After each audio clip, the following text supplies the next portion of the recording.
Welcome, welcome. This is our first ever, or the inaugural episode for Miles and Margins, and I'm super excited. We've been talking about this for a while now, and really glad to bring it to fruition. I'm Kimberly Henrie. I am a full-time RVer for 5 years now officially, and we travel around the United States and run businesses from home. Been RVing for quite some time before that. Love it. And I would love for you to get to know some of the other folks in the room before we talk a little bit about what it is we're doing here. So I'm just going to go from the left on my screen, which is Mike Mallon. Oh, cool. First up. All right. Surprise. So Ruth and I have been on the road for just over 4 years. Started in 2021. We are in a Alliance 42 V13 fifth wheel, which is a toy hauler. We call it the land yacht. And while we are trying to travel the country, we can't seem to get out of Texas. But Texas is a big state, so we do what we can where we can. There you go. I know you've been out of Texas. We got as far east as Nashville, and then we had to start coming back. So we're still working on it. On your terms. I love it. I love it. Sarah, how about you? Well, hello. My name is Sarah Jones. My husband and I have been on the road full-time RVing for over 4.5 years, sneaking up on 5 years now.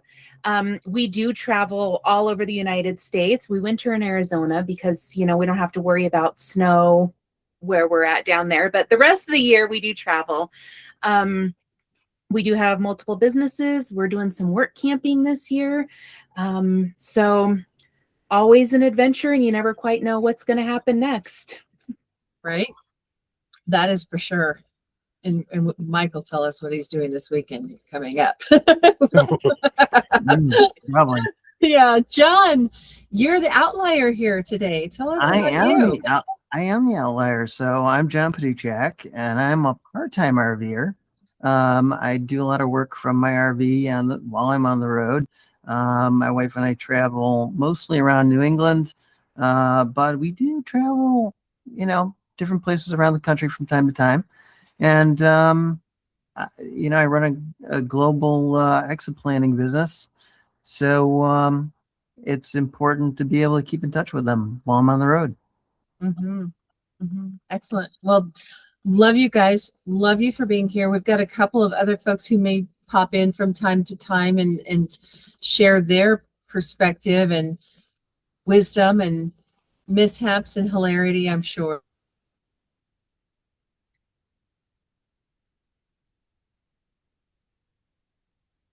And so once a month, we'll pop in here and we'll just have a discussion about different topics that will relate to a nomad lifestyle. And though most of us here today are RVers, really, we're talking about anybody who's a nomad. Whether you're van lifing it or you're hopping hotels around the globe, there are some things that are similar to, to everybody who is running businesses and creating a life, building a life in a non-traditional way. So we're part of the Tribe of Anywhere on YouTube. That's where our podcasts will live. And we will be doing this in the future live so that you can jump in and join us and ask questions along the way. But if this episode generates any questions, feel free to put it in the comments and we'll make sure to address those in the comments and in the next episode, if it's relevant, right? And I didn't mention, my husband and I travel full-time in our 40-foot Class A, which we've been traveling in for 4 years now, and with our 2 little puppies. And I do a lot of recording, and they chime in a lot. So don't be surprised. Don't be surprised if you hear. This morning, I actually had to take a collar off because they kept shaking their head while I was on the air. Not good. Anyway, let's talk about what what we're trying to accomplish here. I'll just share my perspective a little bit, but I want you guys to jump into why we kind of created this and where we're going to take it, and plan to fail or plan to be flexible or whatever that is. So I know we are all on that page as well. But what really where this came from is we held a summit. We are all networkers, and we have met each other in the realms of networking, and gotten to know each other quite well, and love chatting with other folks who are trying to build a business and a life on the road. And we did a virtual summit back in May of 2026, and found that there was a lot of folks really, there was a lot of information that was talked about that you don't get at typical RV events or nomad events. And the conversations were valid. We all learned something from the speakers that spoke, which we all did as well.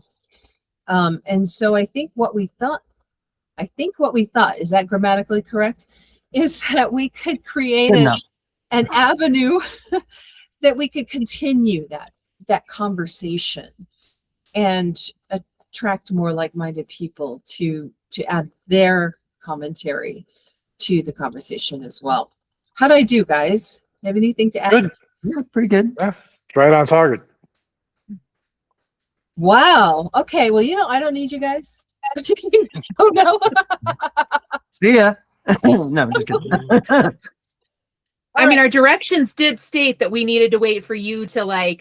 call on us to talk. So Yes. I love it. I love it. Oh, go ahead. Give me a hard time.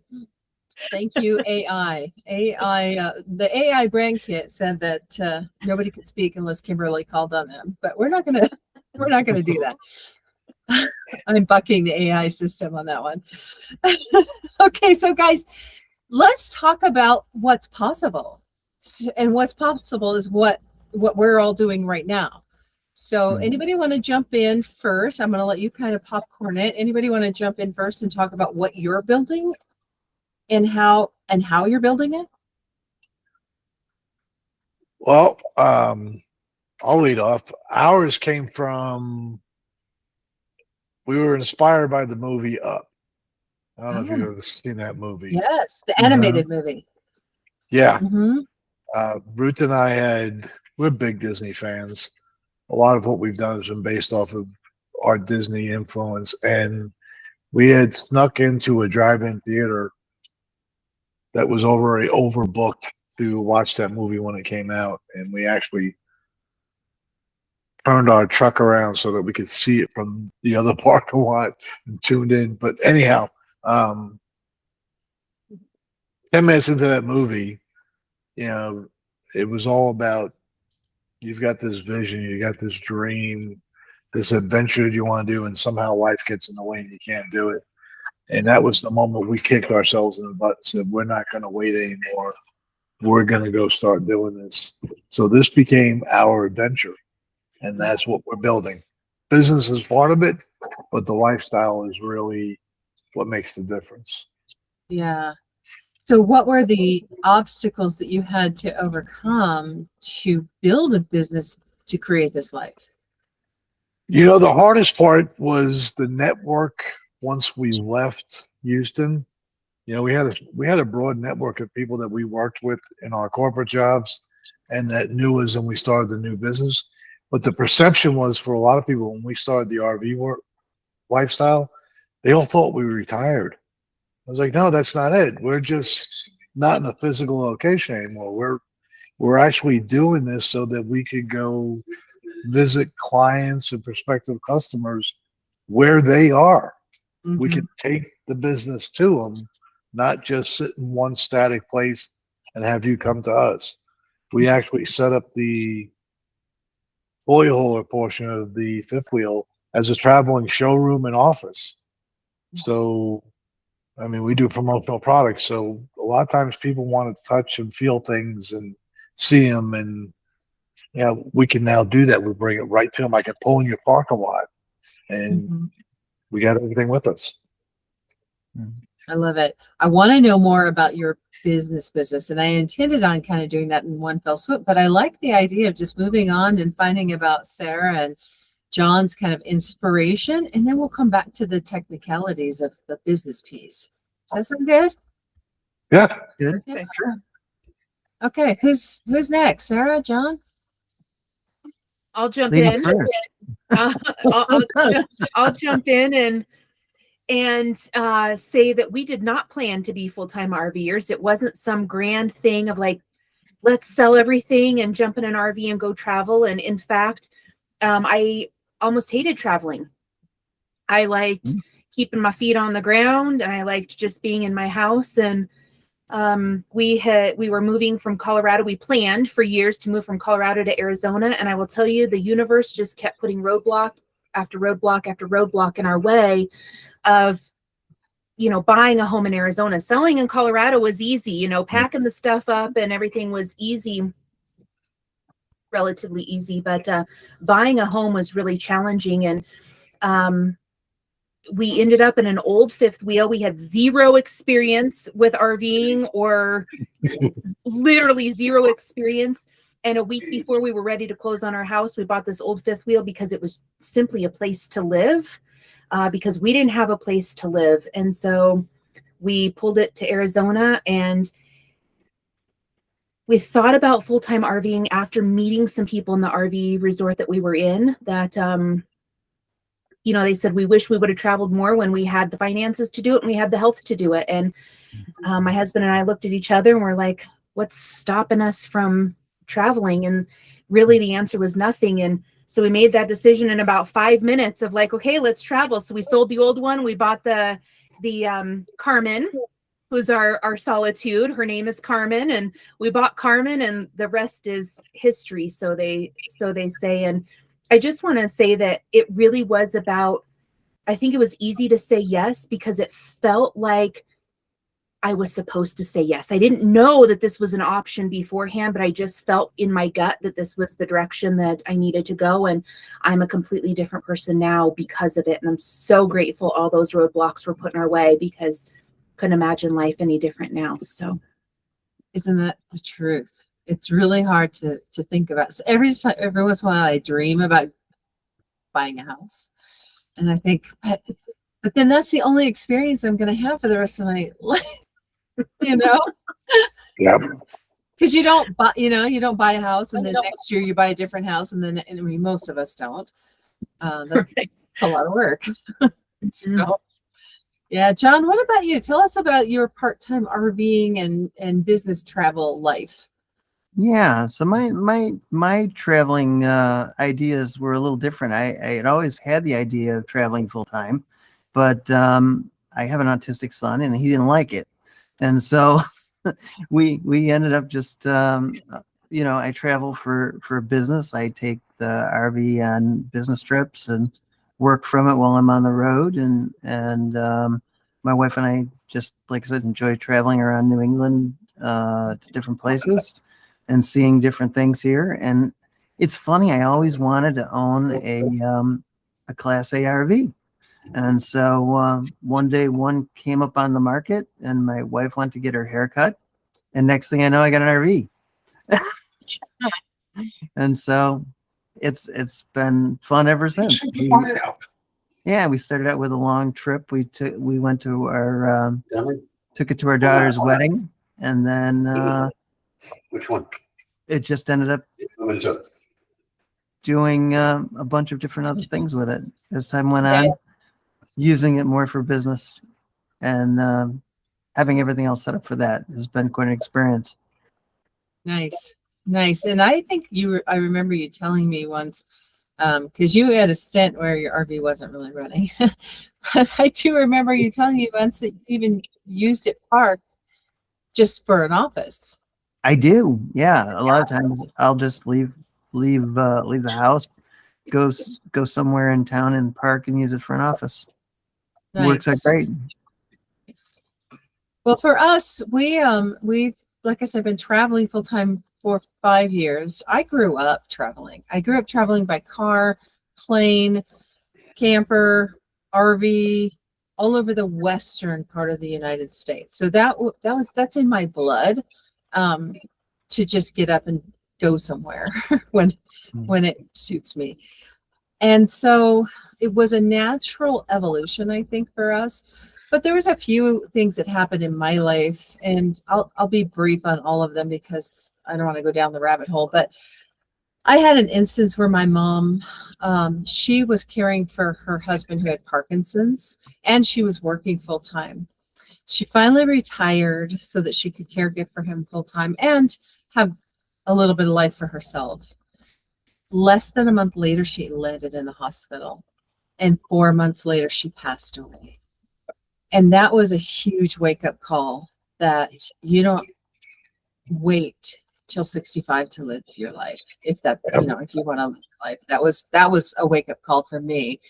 And the other wake-up call we had was we took a trip in our RV, a business trip. My husband's an artist, and he had a bunch of installations on the East Coast. So we took a 2-week trip to the East Coast for the first time, really. We had flown in and out of like Atlanta, Florida, but never traveled the East Coast.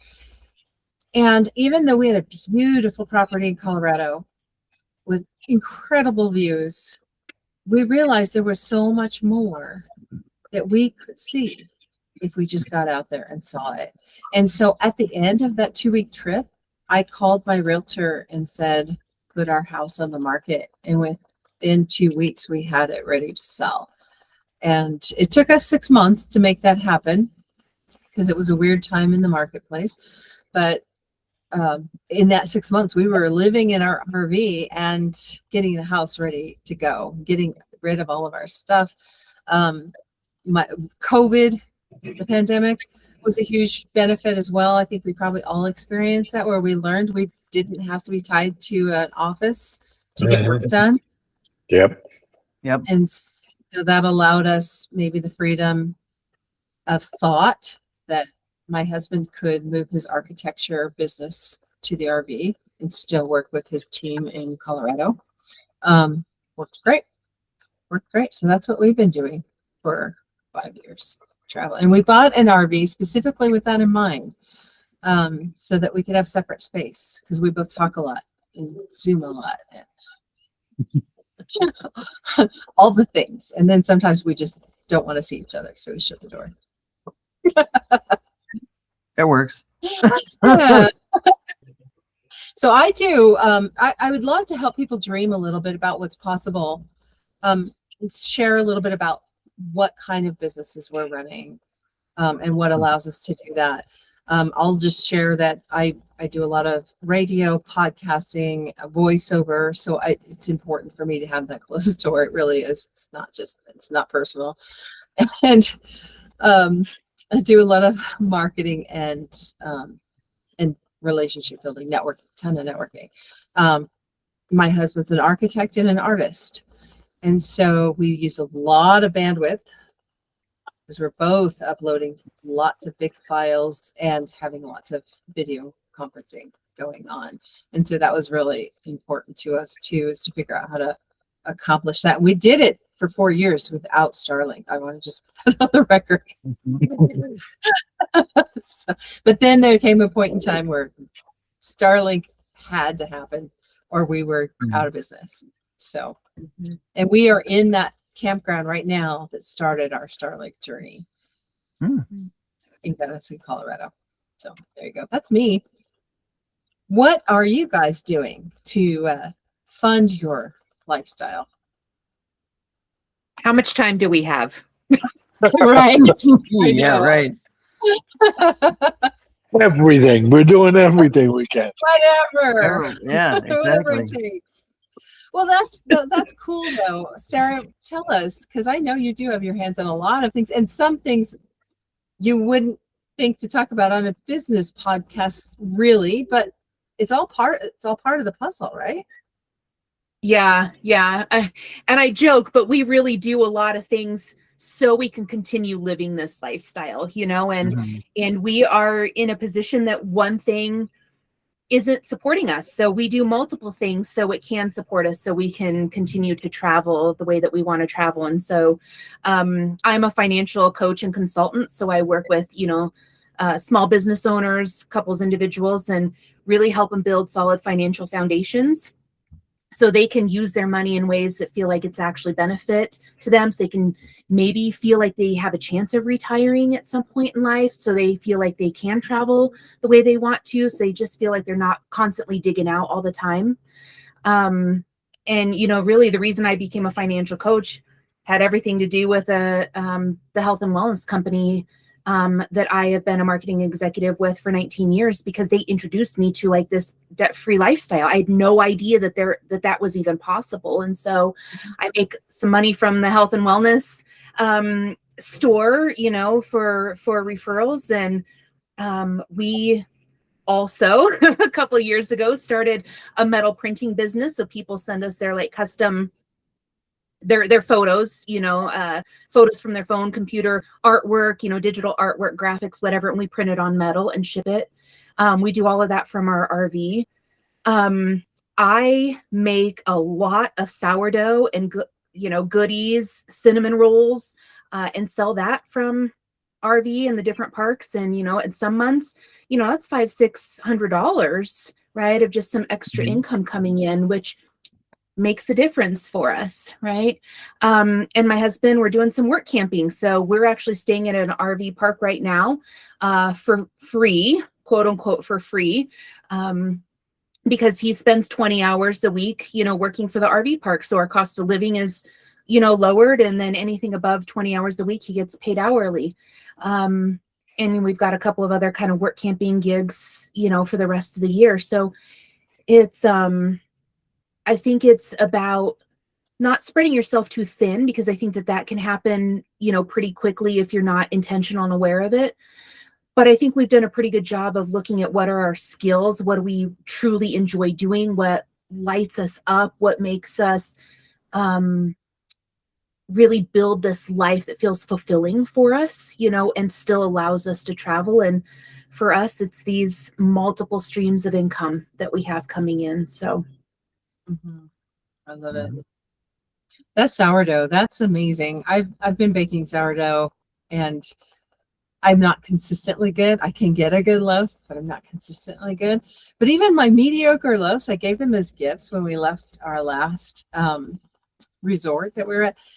And I got messages back like you would not believe. People just love that stuff. They just love that stuff. It's like crack. So good. Yeah. Well, and I'll tell you a little secret that I learned when we were at the wintering in Arizona. We would have happy hours on Friday. So I would make something different on happy hour Friday night, right? And then people were like, do you sell this? Why, yes, I do. Like, so you give them a little taste of what they can experience, right? You That's give what them the drug dealers do. That's exactly what the drug dealers do. It how it works. works. And all you have to do is mention, like, oh, I'm making a carrot cake for James's birthday. And they're like, what? You make carrot cake? I'm like, oh, I do. And they're like, okay, well, I'll order one. So That's funny. Yeah. All right. But people do love it. And I think, again, I just want to point out what you said. I think it's other people love it, but it has to come from us too. Yeah. I think when you get so focused on just the money part, it's going to flop. But if you're doing something that you really, truly love and have a passion behind, it's going to come out in the finished product, no matter what that is.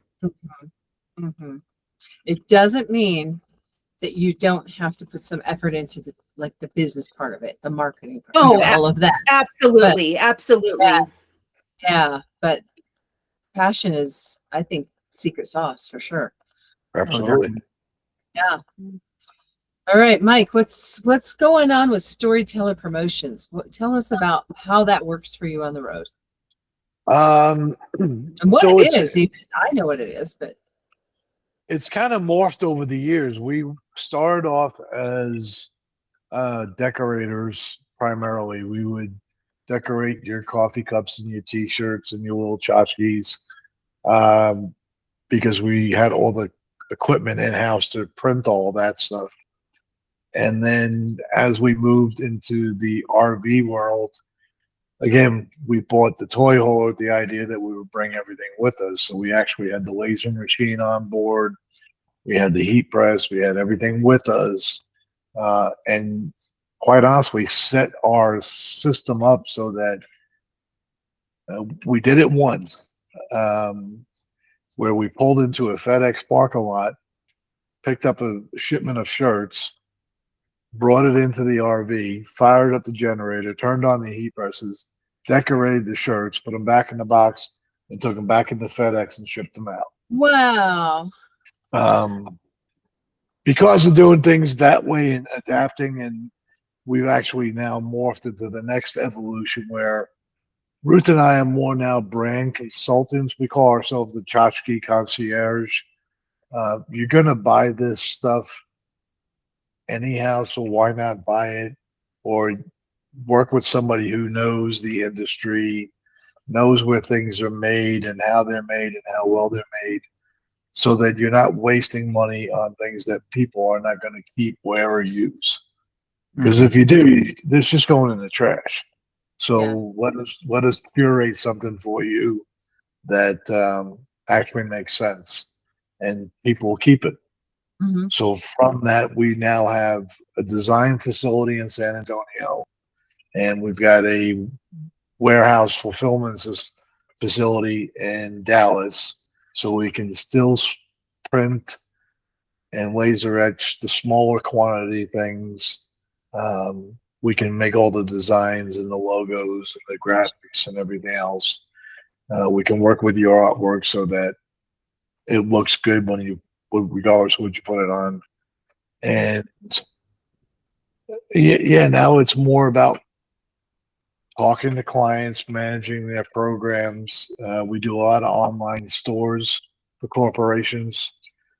We have 6 of them running right now that are sports teams and branded merchandise for an association. So we manage that whole process, keep the stores up and running.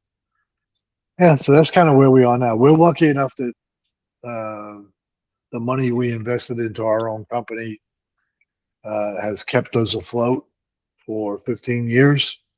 And the incoming stuff is enough that we don't have to worry about doing other stuff.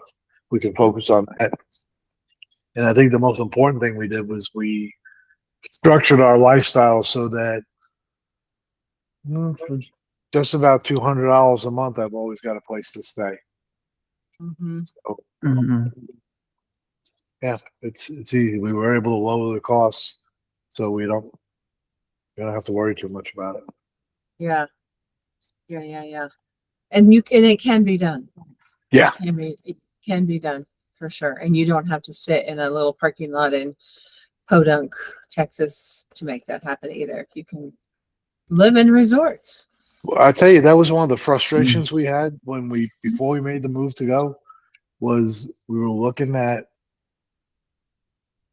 paying off the house, which we were prepared to do, and then figuring out it was still going to cost us a couple of $1,000s a month to live there between HOA fees and taxes and that type of stuff. I was like, I can go anywhere for $2,000 a month.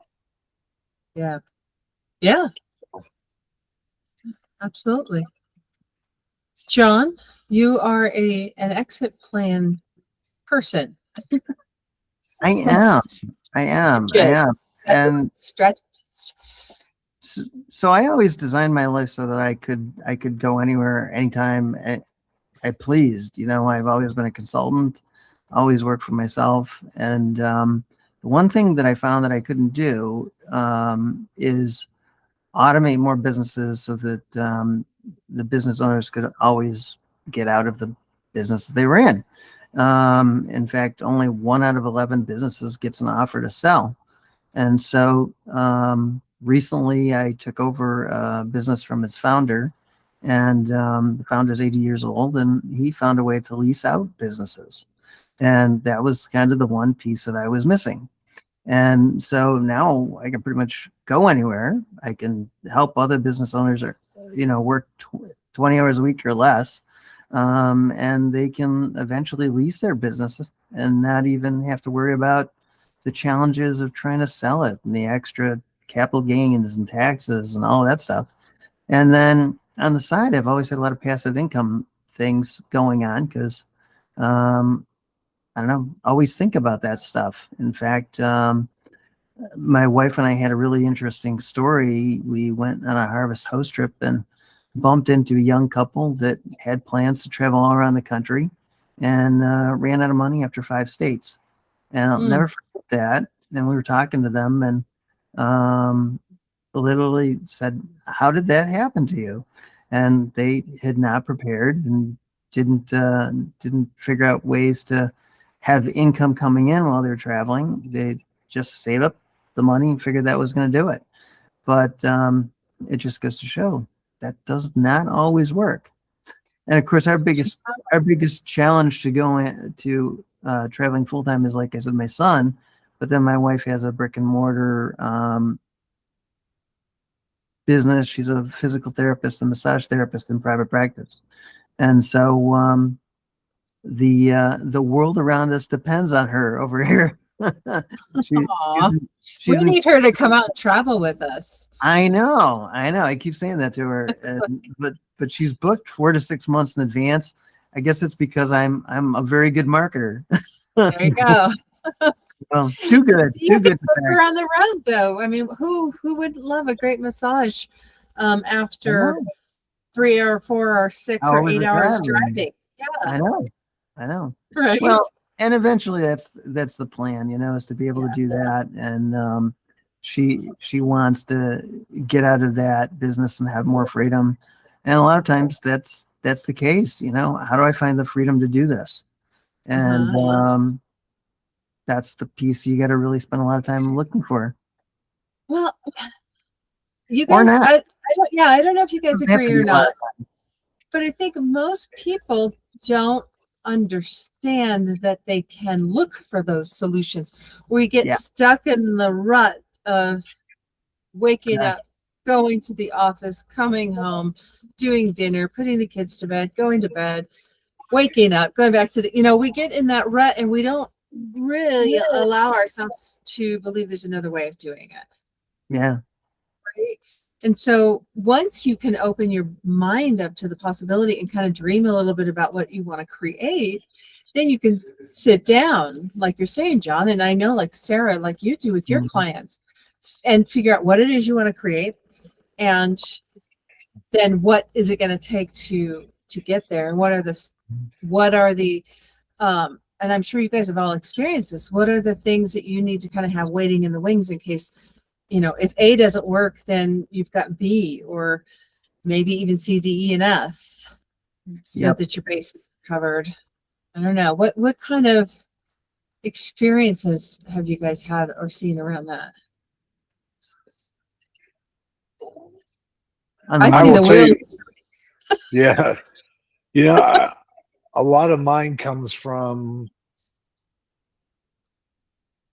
my military background. Being in the Marines at a very young age, I was taught adapt and overcome. Right? To figure out what needs to be done and then look at it. If there's always something you can do. If it's you're never 3 strikes and you're out. There's something else you can do. You have to figure out what that is. If that's what you want, then how do you get it done? There's a way, right? There's a way. Yeah. And I love your military background that makes you man enough to have all the purple in the background. I love it. Real men can wear purple. That's right. There you go. I will say, for me, that I lived a lot of my life not looking for the opportunities or feeling like there weren't choices available. I lived in scarcity mindset, in not just financially, but in everything. I was the negative Nelly. I was the, I don't know how many t-shirts I had with Eeyore being the popular pessimist, right? Like that was me for so much of my life. And I think that's why I value this lifestyle now, because I have been able to see so many possibilities, and it's made me a better coach because of it, because I can help my clients now even more deeper on the mindset of like, what are the possibilities? What are your options? Like, you have so many available that, and I think I was never around people that traveled. I was never around people that did something different. I was never around people that took a chance on themselves, truthfully. Like, Yep. I was around a lot of people that got stuck. I was around a lot of people that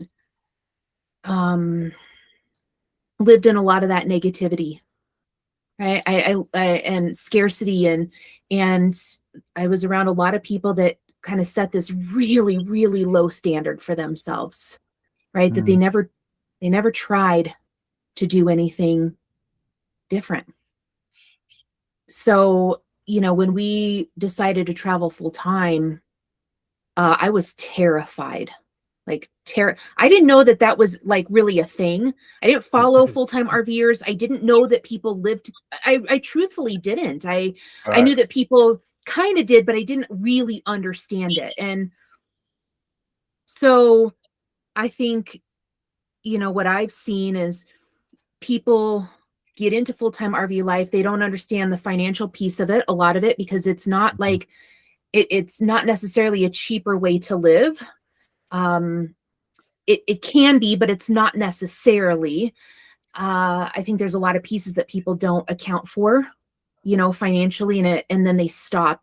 I think there's some pieces with building a business that a huge, big red flag for me is when anybody says, oh, you can build this business anywhere. I can do it anywhere. I'm like, you actually don't, do you? You don't actually, because it's not quite that easy. Like, it's not quite that easy. So yeah, I might have gotten off track there, but I think part of it was, just looking at the options. I didn't grow up around people that talked about what options do you have. It's like, this is your only way of doing it, and it's not great.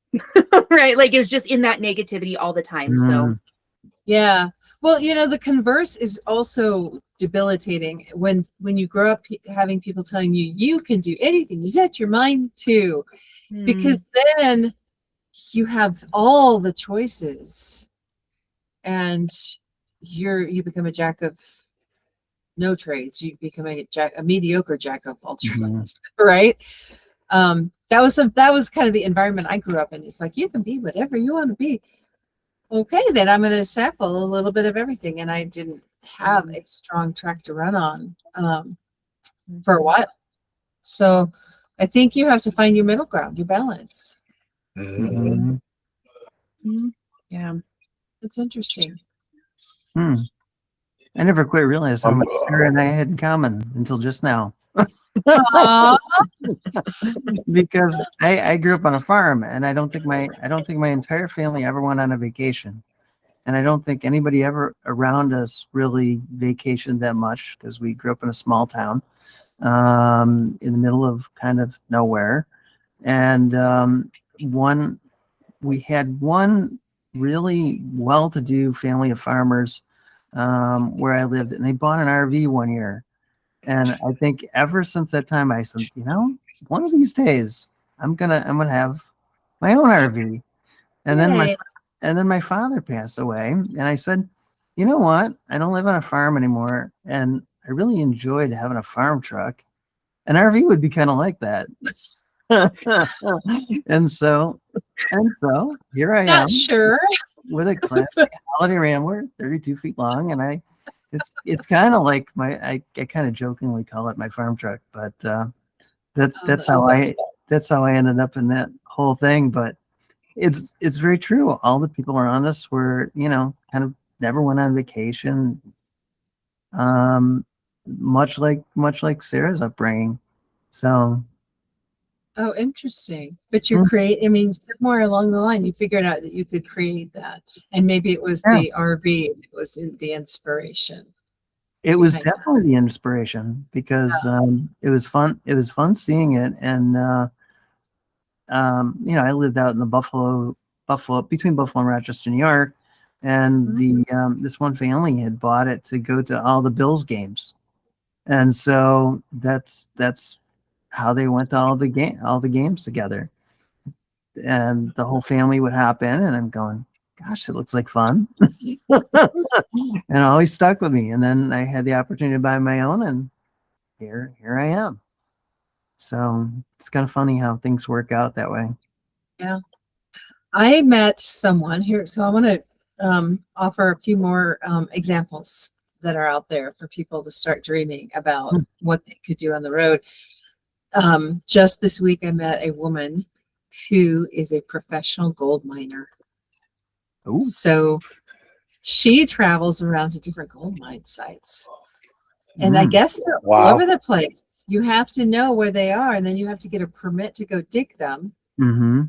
And she educates on gold mining. She does podcasts and Roku TV shows, and she sells little gold mining kits and teaches you how to use them. And what a job, right? I want to meet this woman. She's a literal gold digger. Yeah, that's a big thing up my way too in New Hampshire. People panning for gold in the rivers and the higher mountains. So don't tell my husband that this is an option. Like let's not make this too public, because you'll be the gold miner's wife. I mean, yes. That's very funny. Who knows? I mean, he's always he do people go around with their, what is it called? I don't even know what it's called. With the metal detector? Yes. I refuse to remember what it is, because he keeps asking. He's like, Sarah, he goes, let's check the pawn shops. And I was, where are we going to haul all this junk that you're going to be finding here, mister? And it's all in good fun. I mean, it's all in good fun. But do you know there is such a thing as a metal detector club? They have them. This gold miner lady told me about the metal detector club that she belongs to. There is. I belong to one. What? That's so crazy. I got a mine lab sitting right behind me over here. Do you really? Wow. I carry it underneath my bed. You don't know if you don't know. And then another couple I know are not RVers, but they travel. They aren't doing it anymore because he passed away, unfortunately. But for years, they were homeless. They traveled the world doing house sitting gigs. Mm-hmm. So everything they had was in their suitcase, and they just booked house. I guess there's websites where you can find house sitters or find gigs to house sit, and they were traveling the world just with their suitcases and paying for their life that way. I mean, because those gigs pay, plus you have a place to stay. Sure. I think it's pretty amazing to even look at the time that we're living in right now, in that, I said that RVing isn't necessarily, more affordable or cheaper than owning a home. It can and it can't be. There's a lot of nuance there, but the time that we're living in now, I think a lot of people are looking for more simplicity. So there's a lot of like homestead type, people buying land and offering you a place to park your RV for a while. If you help clear the land, you help feed the chickens, you help with the garden, right? And while that doesn't necessarily pay, we also have this incredible thing called the internet. And we have this, all these social media platforms that pay for content, and you can earn an income by keeping your expenses low, by just sharing your experience every day. Like, what is it that you're doing? I think that it's really an incredible time that we don't have to necessarily look for a job or a business per se in the traditional sense, and that a lot of times some people are making more than, others. And, again, there's nuance with everything, but isn't it just incredible that this time that we're living in, that you can take a 2-minute video and make hundreds of dollars off of it. Right. Incredible. It's incredible. The opportunities and the possibilities that are available to us in this time that we live in right now. Yeah, it's funny you should say that. It's kind of important to take advantage of hobbies, because I know a particular person that his son loved playing with Legos, And then they were taking all these photos and putting them up on YouTube. Next thing you know, they built a multi-million-dollar business out of it. Lego sponsored them, and they do these Brick City events and everything else. And so it's kind of important when you're thinking about going out on the road or doing anything to make extra money to achieve your dreams, whatever they might be, to take kind of note of those things that you might be able to make a little extra money with. Mm-hmm. Well, it circles back to kind of passion, interests, hobbies, right? Sure. Yeah. So what do you think about the idea, anybody, about what's the timing of things, right? So you're sitting here working your corporate job and you're like, I'm like, John, I want that RV because I saw my neighbor had one. Mhm. And I'm going to go get an RV and I'm going to go live full time, but I can't take my corporate job with me. Oh, but I So- can take my corporate job with me. Well, some people can't. Some people can't. No. So No, then no. I'm going to be a YouTube star and I hit the road to try and build my YouTube business. Right. Okay. But you know, How it's does the funny. timing need to work out? It's funny you saying that because I met more people during COVID that gave up their corporate offices and went remote. So more Mhm. people are more remote than ever. And Right. then when companies started to call them back, they said, no, I'm not going to come back to my corporate job. Forget about it. I'll go find a remote job someplace else. So I think that made it a lot harder for companies. And I think they started to give in a little bit. And it actually made it easier in the end to go and do the kinds of things that we wanted to do in the first place. But, you know, we just couldn't get that time off. Mhm. I'm going to pull two maybe opposite perspectives into this from timing, just from the finance portion of it, because I like to not encourage people to make really rash decisions that could potentially hurt, like truly hurt their future. Right. Like, and I think just leaving a corporate job and thinking you're going to be a YouTube star, you know, in the next week or the next month, that's some naivety. What is it? Naivete. Really naive, Naivete. maybe, right? On what is possible. Yeah. Doesn't mean it's not possible, but timing of that, as you were talking about, Kimberly, right? Like, and I would say that you can start with saying, hey, I think we're going to start full-time RVing, or we're going to, you know, and start your channel before you make the decision. Like, you've made the decision to leave, but start it and start building it up beforehand, right? I think it's really, I want to see people protect themselves financially, right? Like, it's so important because money is attached to every portion of our lives. We're talking medical, you know, am I experiencing that right now? Yes, right?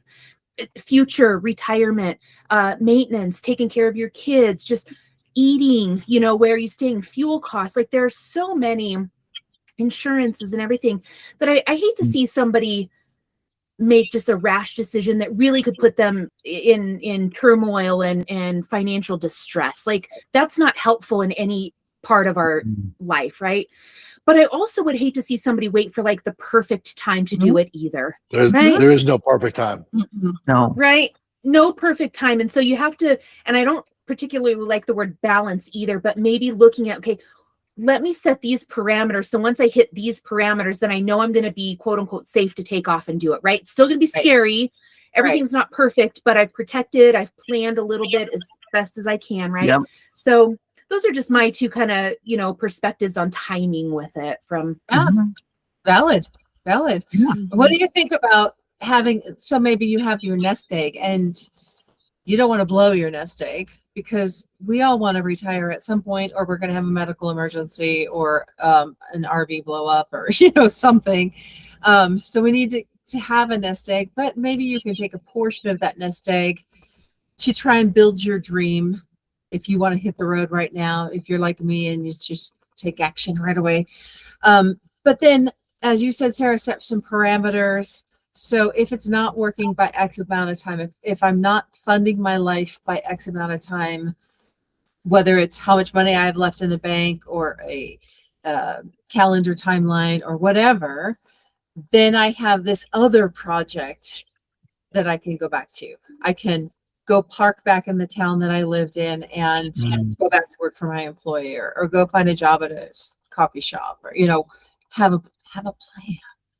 Mhm. Well, I think a nest egg is, that's kind of a broad term. What I encourage people to actually pull out of specific retirement accounts, generally speaking, no, because time is your biggest benefactor, in retirement and compound interest and everything else, right? And so I would generally say, please don't pull out of specific retirement accounts, but depending on what your nest egg consists of, there could be, different options for sure.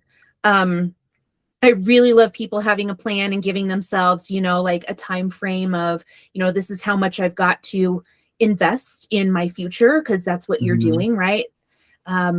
So I think that's, I will advocate for that, just giving yourself some time. And I will tell you, James keeps up, he's got a CDL license, he keeps up on his CDL because we could go anywhere and somebody's going to be looking for a truck driver, right? And so I think part of it is having that plan B in place, that should life really throw us a curveball that hits hard, I think having a plan B, knowing how you're going to handle it, brings this peace of mind to us. And so, we know we could go anywhere and he could get hired on as a truck driver, for a period of time that, so I think having a plan B is a nice. Yeah, I agree. And it really circles back to what you were saying earlier, Mike, about I can't remember how you said it, but adapt and Overcome. Adapt and overcome. But it makes sense to kind of stack the deck in your favor so that when it's time to adapt and overcome, you at least have some options. Well, and you always have a fallback position too. That's our terminology for it. When you hit that obstacle that is not overcomable for whatever reason at that particular moment, you've got a fallback position where you go, okay, let's regroup, and then we'll go after it again. But you've got to have that availability, whether it's family and friends or just someplace where you can hunker down if something goes wrong. Right. Well, look at us right now. I mean, I'm having to replace our inverter, an unexpected expense. Couple of grand to replace something that was working fine but just gave out. Thank God we have family and friends where we can park in their driveway.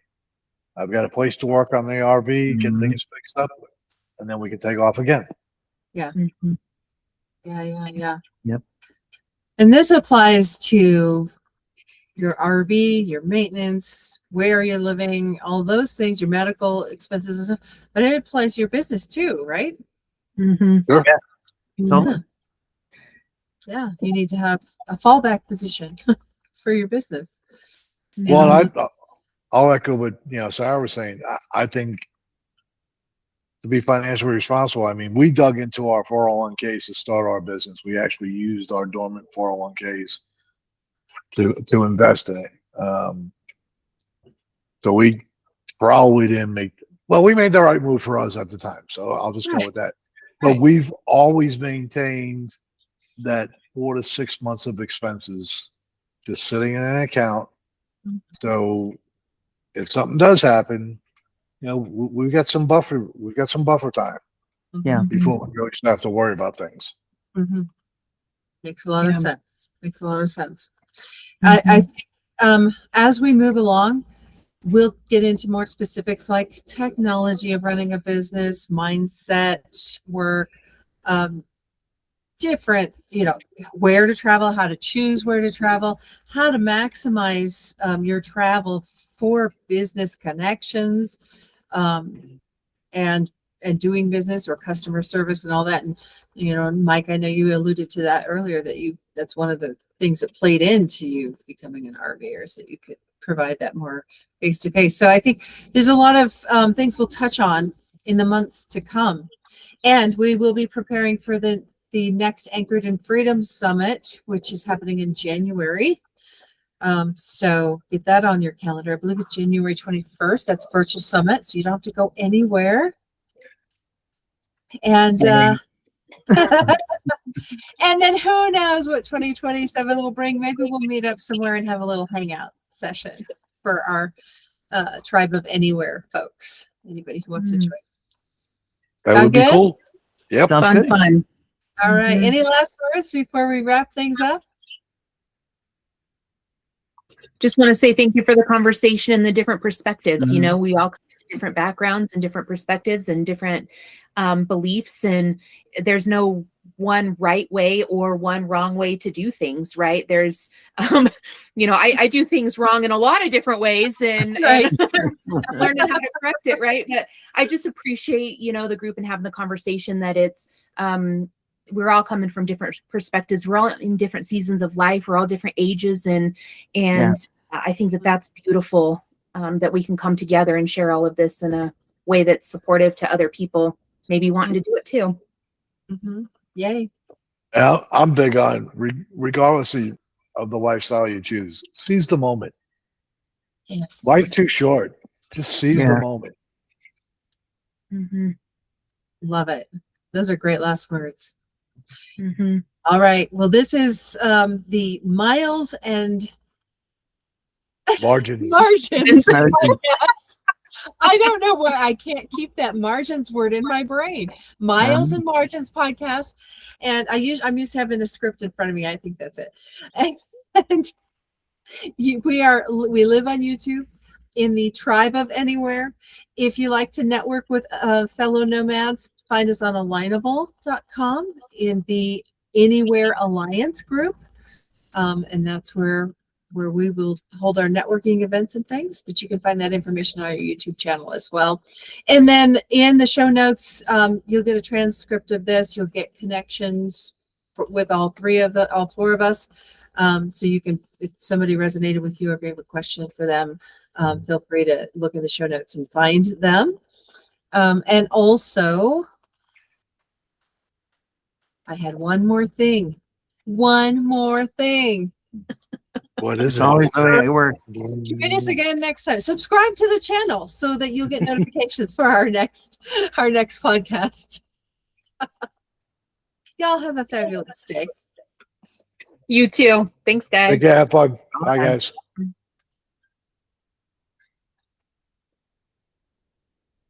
There goes Mike.